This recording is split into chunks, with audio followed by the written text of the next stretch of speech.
What about body language and gesturing? Can you give us any tips about actually presenting? Like, what do you see out in the field?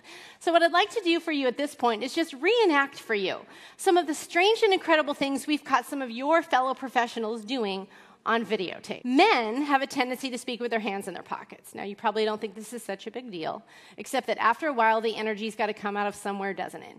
They begin to do what we call the chicken, because their arms are just kind of flapping back and forth. Now, if their collar is a little tight or their shirt is a little tight, it will give a complete rooster effect when you're watching the playback on the tape.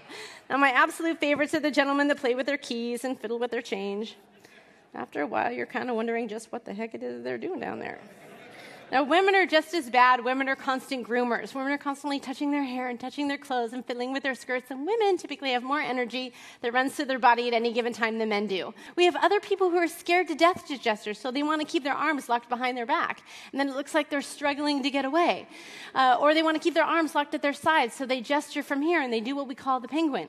And then, of course, there's the ever-popular fig leaf, and sometimes the fig leaf gets exposed, which is weird.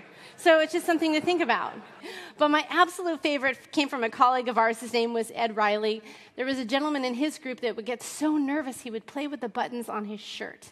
And in the course of his presentation, he had unbuttoned his shirt and then buttoned it back up again.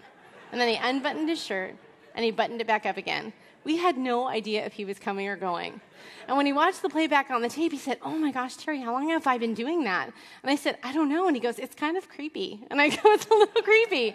So again, the message here is getting once a year, get your sales presentation on videotape so that you can see and hear yourself as your clients do. And when you do, you can make those small little tweaks and modifications that can make a really big difference.